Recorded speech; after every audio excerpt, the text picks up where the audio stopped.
وزیر اعظم عمران خان چند روز قبل امریکہ کا دورہ کر کے واپس آئے اور جو امریکی صدر نے اس وقت ایسے ہی کہہ دیا کہ مجھے ثالثی کا کہا ہے، اس کی وجہ سے بڑی سبکی بھی ہوئی مودی صاحب کی بھارت میں،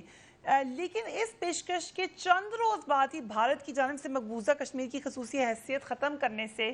کیا ہمیں کوئی پیغام مل رہا ہے؟ کیا اس کا کوئی کنیکشن ہو سکتا ہے؟ دیکھیں، ایک تو خود امریکہ کے بارے میں آپ کو یکسو ہونا چاہیے کہ نہ ان کے ساتھ آپ دوستی کریں نہ ان کی دشمنی کریں، اور یہ خود ان کے فلاسفر اور ان کے جو تھنک ٹینک کے لوگ ہیں یہی کہتے ہیں کہ امریکہ کی دوستی اور دشمنی دونوں ممالک کے لیے خطرناک ہے۔ پھر یہ ہے کہ ہمارے بنسبت امریکہ کا جھکاؤ ہمیشہ انڈیا کی طرف رہا ہے، وہ 65 کا مرحلہ ہو، وہ 71 کا مرحلہ ہو، جب اپنے ایٹمی دھماکے کے وہ مرحلہ ہو، کسی بھی لمحے انہوں نے ہمیں بلکہ آپ نے دیکھا کہ 65 میں تو ہم پر پابندی لگا دی کہ جو اسلحہ ہم نے دیا ہے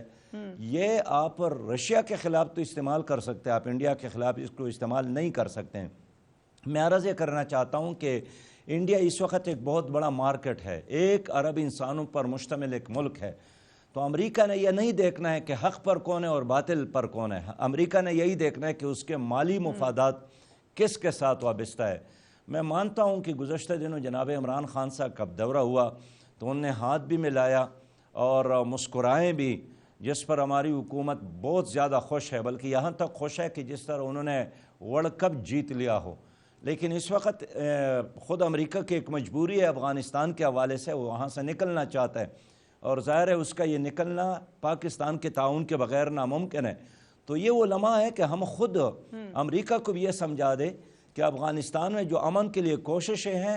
انڈیا کا یہ اقدام اس امن کی کوششوں کو بھی سبوتاژ کر سکتا ہے، پھر امریکہ کا اس خطے سے نکلنے کا جو عمل ہے وہ عمل بھی رک سکتا ہے، اور اپنی تمام تر تعاون کو مشروط کر لیں مقبوضہ کشمیر میں